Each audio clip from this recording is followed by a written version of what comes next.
크리스마스 사랑과 축복의 성탄 되시기 바랍니다. 메리 크리스마스 사랑과 성탄의 축복 되시기 바랍니다. 네, 한 번 더 하겠습니다. 다시 못 외웠죠? 메리 크리스마스 사랑과 축복의 성탄 되시기 바랍니다. 메리 크리스마스 사랑과 축복의 성탄 되시기를 바랍니다. 네, 인사할 때 표정이 중요해요. 사랑과 축복이 인상 쓰면서 하지 말고 웃으면서. 네. 성탄절은 믿는 자나 안 믿는 자나 다 기쁨을 주는 것 같습니다. 여러분 성탄절을 맞이해서 여러분 개인과 가정과 또 우리 교회와 우리가 살고 있는 이 도시와 우리나라의 기쁨과 평안이 넘치기를 주님의 이름으로 축원합니다. 교회뿐만이 아니라 성탄절은 이 세상의 대부분의 사람들에게 따뜻함과 사랑을 전해주는 그런 것을 우리는 매년 보게 됩니다. 성탄절이 또 공휴일인 날은 이 아시아에서는 몇 군데 없습니다. 뭐 우리나라 정도, 그리고 뭐 필리핀 그런 정도지 다른 나라는 또 쉬는 날이 아니라고 하더라고요. 그런 거 보면은 이 성탄의 은혜 자체가 안 믿는 자들에게도 뭔가 기뻐하고 즐거워하는 날인 것 같습니다. 주님의 오심의 은혜가 우리에게만이 아니라 이 땅의 모든 사람들에게도 비추이고 있음을 감사하는 시간이 되기를 바랍니다.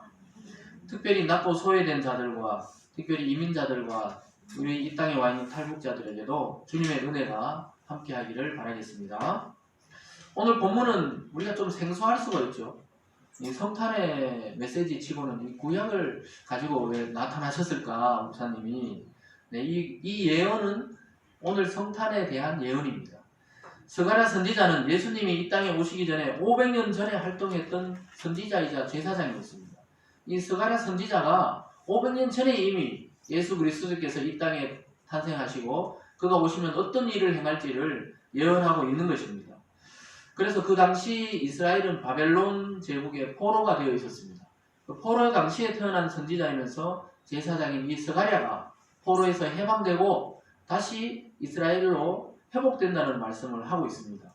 그래서 바벨론의 지배에서 벗어나서 그로부터 해방과 구원을 동시에 경험했던 인물이 스가랴 선지자입니다. 우리나라에서도 8.15 해방이 되었을 때 그걸 경험한 사람들이 있죠. 억압을 받다가 해방을 경험했을 때 길로 뛰쳐나와서 그 해방의 기쁨을 노래하고 찬양했던 적이 있었습니다. 그와 비슷하게 이스라엘이 바로 그런 장면을 오늘 보여주고 있는 것입니다. 하나님은 그러한 선지자 스가랴를 통해서 500년 후에 진정한 해방, 진정한 구원을 주실 왕으로 오실 예수님에 대해서 예언하게 하셨습니다. 특별히 왕으로 오실 메시아, 구원자에 대해서 오늘 소개하고 있습니다. 왜냐하면 그 당시의 사람들은 왕이다 또 황제다 하면 바로 알아들었습니다. 왜냐하면 그 당시에는 전체가 왕정 시대이기 때문에 왕에 대한 이야기하면 다 바로 알아듣습니다. 우리나라는 지금 대통령제이기 때문에 대통령이다 이렇게 해야 알아듣지만은 왕족에 있던 시대에는 왕의 이야기를 하면 백성들이 바로 알아듣는 것입니다. 그 당시 왕은 모든 권력의 중심이었습니다. 왕의 말 한마디가 바로 법이었습니다. 그의 말에 따라서 사람이 죽기도 하고 살기도 했습니다. 그래서 구약의 이스라엘 사람들은 왕이 어떤 존재인지를 정확하게 인식하고 있었습니다. 그래서 우리는 지금 왕 하면은 좀 생소하죠. 세종대왕이나 생각할까 이렇게 좀 동떨어져 있는 것 같습니다. 그래서 바로 피부에 와닿지 않을 수도 있지만은 우리가 좀 유추해서 생각해 볼 필요가 있죠. 예수님은 이 세상의 보통 왕들과 다르게 태어나셨습니다. 보통 왕들은 자기 왕권을 위해서 통치하고 지배하고 억압하고 다스리고 자기의 적을 죽이고 이런 왕이 보통 왕입니다. 근데 예수 그리스도는 영원한 생명과 평안을 주시는 왕으로 이 땅에 탄생하셨습니다. 구원을 베푸는 왕으로 탄생하셨습니다. 남을 죽이기보다 자기가 희생당하면서 인류를 구원하시러 이 땅에 오신 왕입니다. 그리고 하나님과의 끊어졌던 관계를 회복시켜주는 참된 왕으로 이 땅에 탄생하셨습니다. 우리를 하나님의 자녀로 삼아주시고 존귀한 인생으로 만들어주시는 참된 인생의 왕으로 이 땅에 오셨습니다. 죄에서 구원하셨을 뿐만 아니라 가장 아름다운 인생으로 우리를 다시 바꾸어 주시고 우리를 이끌어 주시는 왕으로 이 땅에 오셨습니다. 여러분 이 왕을 맞이하시고 참 아름다운 인생으로 변화되는 은혜가 있기를 주님의 이름으로 축원합니다. 이런 왕으로 오신 예수님께 감사드리고 찬양드리고 하나님께 영광 돌려드리는 것이 진정한 성탄의 기쁨과 찬양입니다. 여러분 입술에 그런 기쁨과 감사가 넘치기를 주님의 이름으로 축원합니다. 오늘 첫 번째로 보면요, 구원을 베푸시는 왕으로 오실 예수님에 대해서 예언하고 있습니다. 이 스가랴 선지자는 구원을 베푸는 왕으로 오심에 대해서 예언하면서 기뻐하라 이렇게 말하고 있습니다. 기뻐하고 즐거워하라 이렇게 말씀합니다. 이것이 바로 주님 성탄을 맞이하는 성도들의 바른 자세가 뭡니까? 기쁨입니다. 이스라엘은 바벨론 포로에서 해방되어서 크게 기뻐하면서 여호와를 찬양했던 것처럼 우리를 죄에서 해방시킨 예수님을 맞이하는 자세는 기쁨의 자세입니다. 우리에게 임하신 주님을 맞이하는 자세는 감정적인 기쁨이 아닙니다. 그냥 성탄절이구나, 선물을 주겠구나, 이런 아이들처럼 그런 순진한 기쁨도 필요합니다. 그러나 그런 감정적인 기쁨만이 아니고 구원과 새로운 생명을 우리에게 주심에 감사하는 기쁨이 되어야 하겠습니다. 감격에서 부르는 즐거운 찬양입니다. 그러한 구원의 왕이신 주님의 오심은 억압하는 모습으로 오지 않고 교만한 모습으로 오지 않고 화려한 모습으로 오지 않았습니다. 겸손한 왕으로 오셨습니다.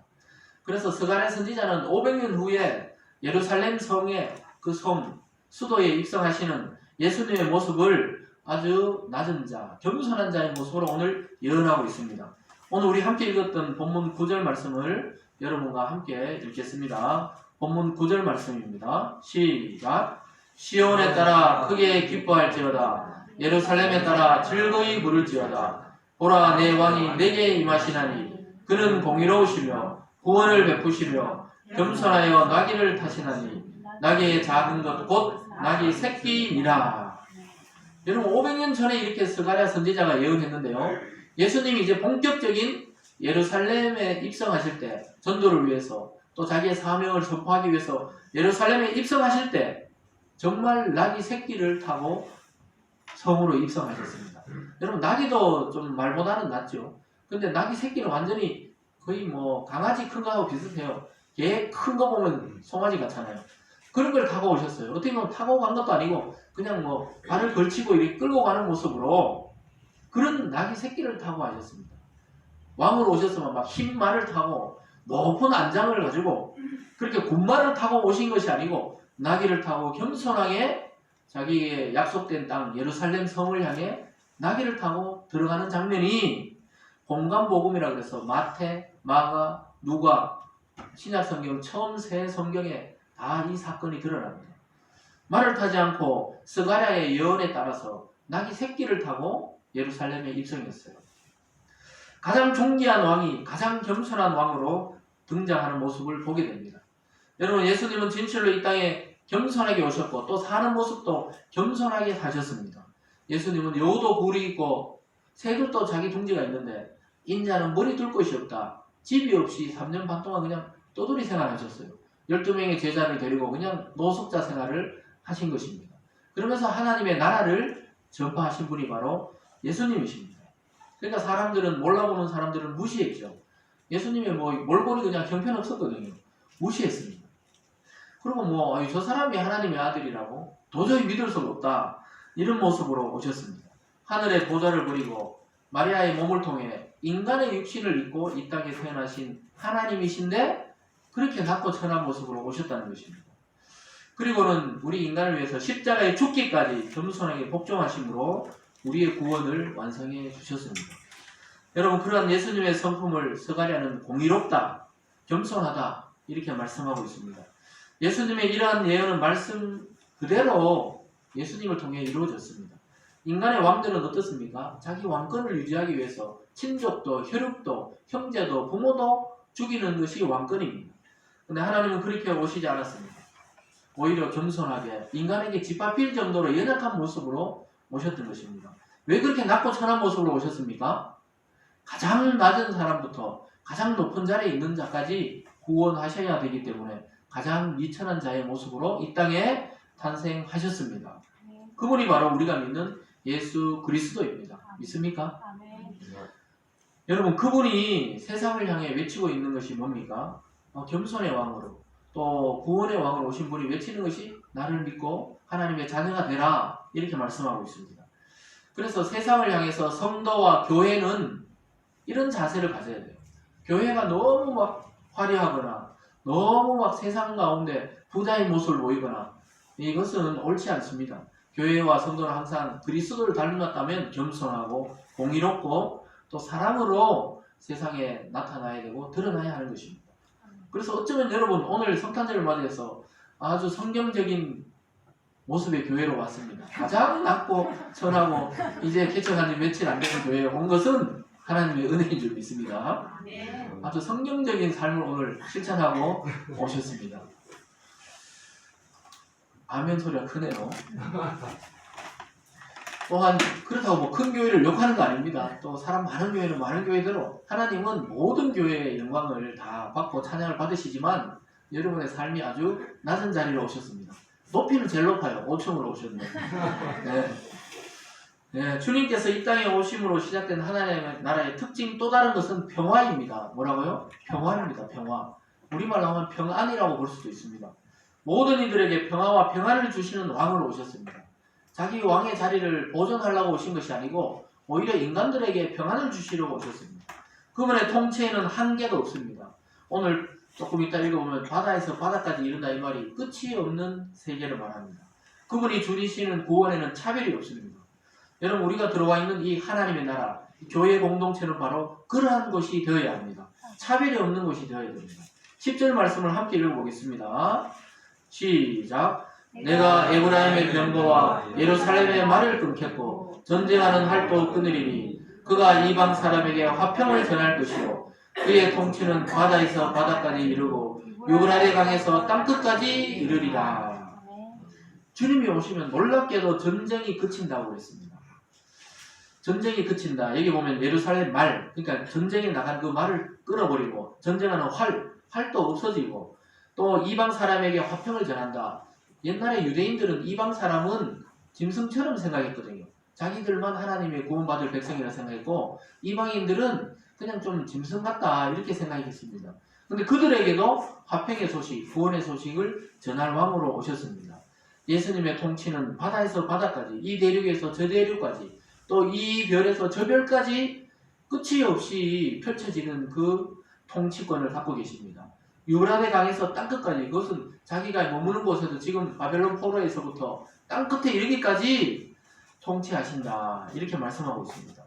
예수님은 이 땅뿐만 아니라 이 우주와 보이는 세계와 보이지 않는 세계를 통치하는 진정한 왕으로 이 땅에 오셨습니다. 여러분 우리는 그런 왕, 그런 주님을 믿고 있는 줄 믿습니다. 그래서 이미 2000년 전에, 우리로부터는 2000년 전에 주님께서 이 땅에 오심으로 스가랴의 이 예언이 성취되었습니다. 성취되기 시작했고 이제 주님 다시 오시면 완성될 것입니다. 이스라엘 백성만이 아니라 만민에게 평화가 임하게 되었습니다. 그래서 성탄절의 진정한 의미는 바로 주님께서 이처럼 새 시대의 왕으로 오셔서 이 우주와 만물과 우리 인간을 다스리신다는 것입니다. 그분의 통치의 특징이 평화입니다. 위로와 회복입니다. 주님께서 약속하신 대로 이제 십자가에 못 박히시고 부활하시고 하늘나라에 다시 가셨지만 다시 오신다고 요한계시록에 그렇게 약속하고 있습니다. 그때 주님이 다시 오실 때 어떤 일이 일어납니까? 주님이 다스리는 세계는 구약의 이사야 선지자가 말했듯이 평화의 세계입니다. 사자와 어린 양이 함께 풀을 뜯고 독사의 굴에 아이가 손을 넣어도 물지 않는 그 세계를 말합니다. 그래서 어떤 그 집단들은 진짜 독사굴에 손을 넣어도 안 물고 이렇다는데 그것이 아니고 그런 사람, 이런 사람 다 합해서 평화롭게 사는 사람, 사자 같은 사람, 양 같은 사람, 독사 같은 사람, 이런 사람들이 다 같이 어울려서 살아도 해함이 없는 세계가 우리 주님이 다시 오실 때 펼쳐질 평화의 시대, 또 새 예루살렘, 새 하늘과 새 땅의 세계다 이렇게 말씀하고 있습니다. 요한계시록에 보면 요한이 그렇게 말하고 있습니다. 우리 주님이 그렇게 다시 오실 때는 우리 성도들의 눈에 눈물을 닦아주시고 또 위로하시고 여러분의 아픔과 고통과 슬픔의 눈물을 닦아주시는 왕으로 주님으로 오신다고 말하고 있습니다. 여러분 이 땅에서 흘렸던 그 아픔, 그 고통의 눈물을 우리 주님께서 닦아주실 줄 믿습니다. 그래서 우리가 성탄절을 기뻐할 수밖에 없는 이유가 왜 그렇습니까? 우리에게 진정한 위로와 평화가 되시는 왕이 있기 때문입니다. 여러분 우리의 믿음이 이러한 주님의 약속을 기대하고 확신하는 참된 믿음 되시길 주님의 이름으로 축원합니다. 오늘 크게 두 번째로는요. 그럼 왕이신 예수님이 이 땅에 오심을 해서 나에게 또 저와 여러분에게 일어난 일은 무엇인지 세 가지를 살펴보겠습니다. 먼저 주님의 오심으로 갇힌 자들에게 해방과 회복을 주시겠다고 오늘 스가랴 선지자는 약속하고 있습니다. 그 회복은 이미 하나님께서 약속하신 예수 그리스도의 그 언약의 피로 이루어졌습니다. 스가랴의 입장에서는 500년 뒤에 이루어질 일이지만 우리의 입장에서는 이미 2000년 전에 예수 그리스도 안에서 이루어진 언약입니다. 약속입니다. 예수님이 피 흘림으로 인해서 이 약속이 이루어졌습니다. 예수님이 이 땅에 오시고 십자가에 피 흘리심으로 이루실 구원을 말씀하고 있습니다. 죄와 사망에 포로된 자들, 죄와 사망에 갇힌 자들, 사탄의 소나기에 잡혀있는 자들에게 자유와 해방을 주실 것입니다. 그것을 위해서 주님께서 자기의 피로 값을 지불하시고 여러분들을 구속하시고 구원하신 줄 믿으시기 바랍니다. 왜 피가 필요합니까? 피는 생명입니다. 피가 바뀌면 영원히 사는 것입니다. 영원한 피가 우리 속에 들어오면 영원히 사는 것입니다. 하나님의 아들이신 하나님이신 예수 그리스도의 피가 우리 속에 들어오면 우리는 영원히 살고 우리의 더러운 피는 주님이 가져가셔가지고 주님이 십자가에서 해결해 주시고 자기는 죽고 그를 믿는 자는 살리기로 하나님과 약속이 되어 있었던 것입니다. 여러분 생명은 반드시 생명으로만 맞바꿀 수 있습니다. 그래서 반드시 영원한 생명이 우리 속에 들어와야 우리도 영원히 사는 존재가 되는 줄 믿습니다. 그래서 그리스도의 생명과 나의 생명이 바뀐 사건이 바로 십자가의 사건입니다. 그래서 여러분 십자가는 그냥 폼으로 걸어놓은 게 아니에요. 이 십자가는 생명입니다. 그리스도는 이 십자가 위에서 죽고 내가 죄로 인해 죽어야 될 나는 십자가 위에서 다시 살아나서 지금 이렇게 새로운 삶을 누리고 있다는 것입니다.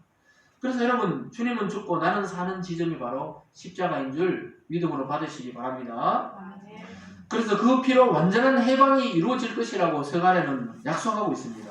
오늘 본문 11절과 12절 말씀을 다시 한번 함께 읽겠습니다. 11절 12절입니다. 시작. 너로 말하는데 내 언약의 피로 말미암아 내가 내 갇힌 자들을 물 없는 구덩이에서 구하나니 갇혀있으나 소망을 품은 자들아 너희는 요새로 돌아올지니라. 내가 오늘 이르노라. 내가 내게 갑절이나 갚을 것이라. 아멘. 여기 너로 말할지니라 내 언약의 피로 말미암아 하나님이 말씀하고 있죠. 언약의 피가 흘려질 때 어떤 일이 납니까? 갇힌 자들이 물 없는 구덩이에 예전에는 감옥에 따라오고 어떤 사람들은 구덩이에 깊은 구덩이에 그냥 죄수들을 갇혀놨거든요. 거기서 노임을 받는다. 또 갇혀있으나 소망이 있다. 여러분 갇혀있으나 소망이 있다. 이 말이 뭡니까? 우리 연말 연초에 되면 예전에 특별 사면 하잖아요. 대통령이 대통령령으로 원래 5년 10년 남아있는데도 특별 사면하면 그 자리에서 그냥 석방되는 것입니다. 그런 자들은 소망이 있죠. 특별히 감옥에 갇혔다가 해방이 되면 소망이 있는 것처럼 이 갇혀있으나 소망을 품은 자들은 다시 나올 확률이 높다 이 말이죠. 근데 이것을 바로 우리에게 말하고 있습니다. 죄에 갇혀있으나 그리스도를 믿음으로 이제 죄에서 놓여 해방된다는 소망을 주시는 것입니다. 그들은 다시 이스라엘 백성은 다시 바벨론에서 놓여서 이스라엘로 돌아올 것입니다. 이것은 굉장히 상징적인 사건을 보여줍니다. 예수님을 통해서 예수님이 이 땅에 오심으로 완전히 인간의 죄가 해방되고 그리스도의 피값을 통해서 죄인을 구원하실 것을 상징적으로 보여주고 있습니다. 바벨론에 놓여서 이스라엘이 돌아올 것을 말하는 것은 우리 인간이 죄에 놓여서 다시 하나님의 자녀로 돌아올 것을 예언하고 있는 장면입니다. 주님의 오심으로 이 모든 일들이 성취되었습니다. 예수 그리스도를 믿음으로 죄에서 완전히 해방된 줄 믿으시기를 주님의 이름으로 축원합니다. 예수를 믿는다면 그런 일들이 여러분 속에 일어납니다. 오늘 작게 두 번째요. 큰 두 번째 안에 두 번째입니다. 구원을 받은 자들의 또 무엇을 보장해주냐? 승리를 보장해줍니다. 따라 있습니다. 승리를 보장한다. 승리를 보장한다. 그 어디에서 승리한다는 겁니다. 도대체. 하나님이 함께 하심으로 큰 승리를 거둘 그 이스라엘의 모습을 보여주면서 예수 그리스도 안에서 구원받은 성도들의 승리를 잘 보여주고 있습니다. 우리를 죄에서 해방해놓고 그냥 가만히 놔두는 것이 아닙니다. 회복시키고는 또 가만히 놔두는 것이 아닙니다. 우리의 대적, 예수 그리스도를 대적했던 그 마귀 원수, 사탄을 이길 힘을 우리에게 주신다 이 말씀입니다. 특별히 우리와 동행하시고 보호하시면서 그 사탄을 이길 힘을 주시고 최종 승리를 우리에게 전해주시려고 예수님이 이 땅에 육체로 오셨습니다. 우리가 이 땅에 살아가면서 당하는 수많은 고난과 위기 가운데서 승리하는 믿음을 우리에게 주실 것입니다. 하나님이 여러분을 선택하셨고 주님께서 구원으로 이끈 그 성도의 삶은 실패자의 삶이 아닙니다. 여러분 지금 삶의 형편과 처지와 환경이 어떨지라도 참 예수님을 믿고 하나님 앞에 나온 자라면은 절대 실패한 인생이 아닙니다. 하나님 앞에서는 한 사람도 실패한 인생이 없습니다. 그냥 세상의 눈으로 봤을 때 우리가 좀 뒤처지는 것 같고 앞에 나간 것 같고 뭐 이렇지 하나님 앞에서는 똑같습니다. 다 승리한 자들입니다. 그래서 주님이 우리에게 오심으로 우리 인생의 가장 큰 선물이 뭡니까? 주님 자체가 우리에게 가장 큰 선물이 된 줄 믿습니다. 또한 주님 자체가 가장 크신 능력입니다.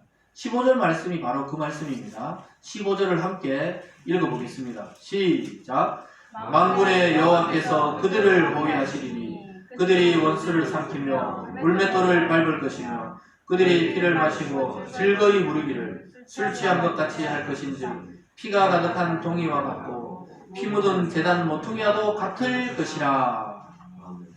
이게 무슨 말입니까? 만군의 여호와께서 이스라엘을 호위한다, 보호한다, 또 지켜주신다.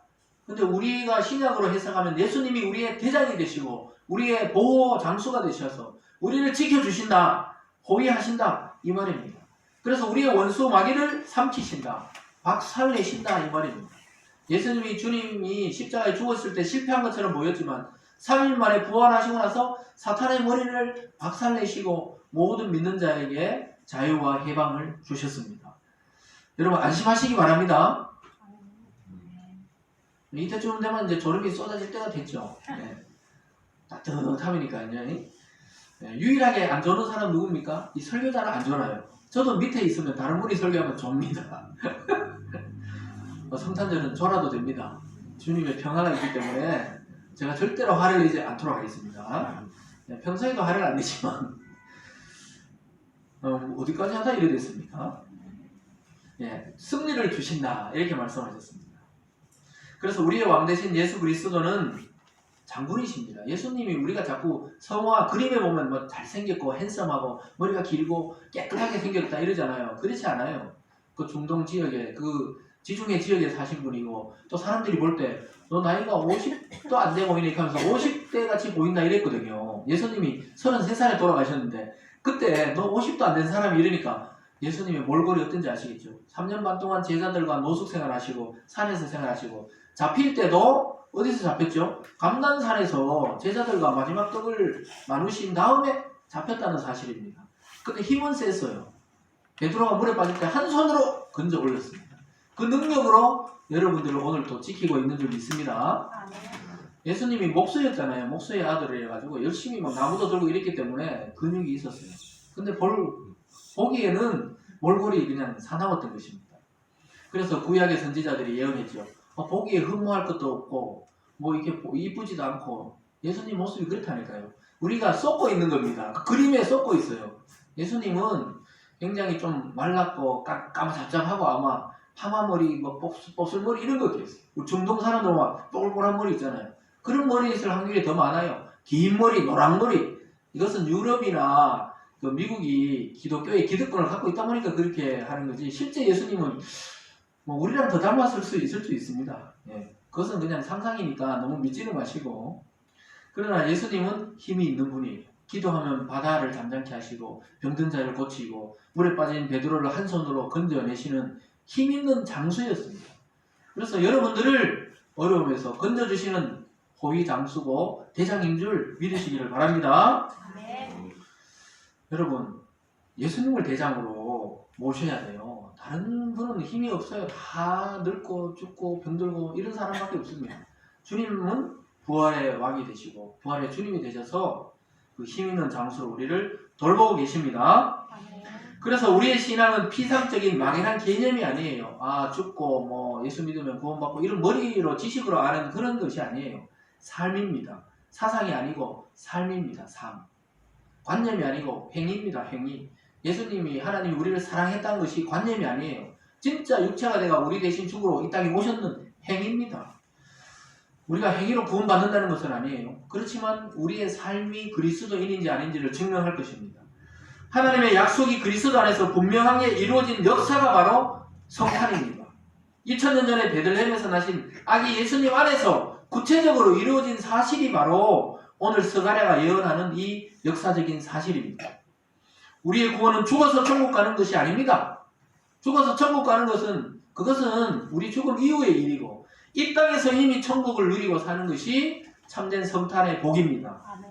우리의 왕 되신 주님 안에서 악을 이기시고 현실에서 승리하는 이 땅의 삶 자체가 천국의 삶이고 천국의 삶을 누리는 것이 이미 포함된 것입니다.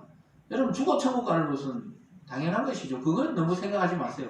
이 땅에서 천국의 삶을 기쁨을 하루하루 누리시길 주님의 이름으로 축원합니다.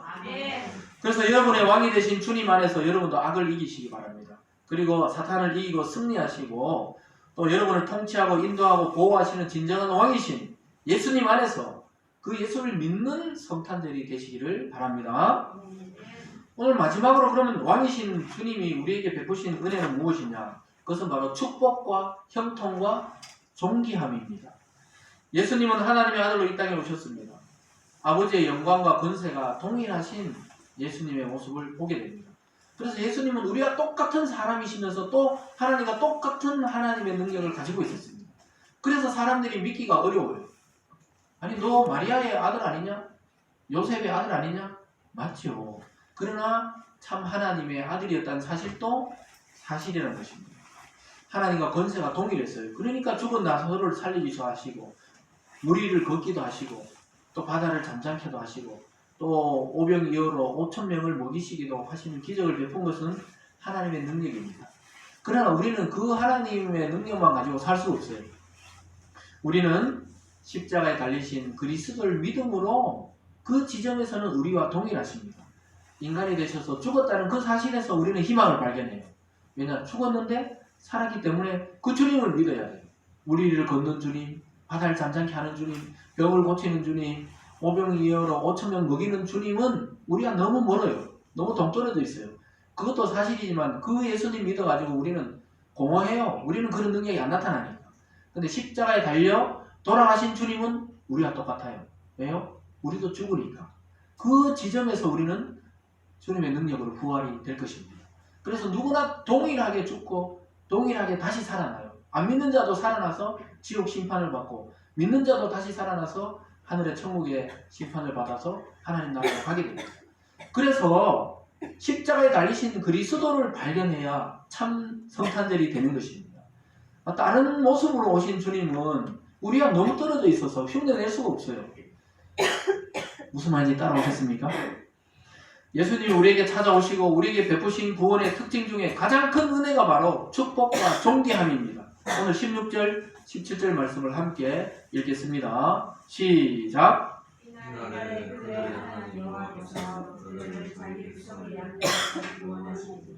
그들이 왕관의 보석같이 여호와의 땅에 빛나리로다. 그의 형통함과 그의 아름다움이 어찌 그리 큰지 곡식은 청년을 새 포도주는 처녀를 강건하게 하리라. 그냥 읽어봐도 알겠죠 이제.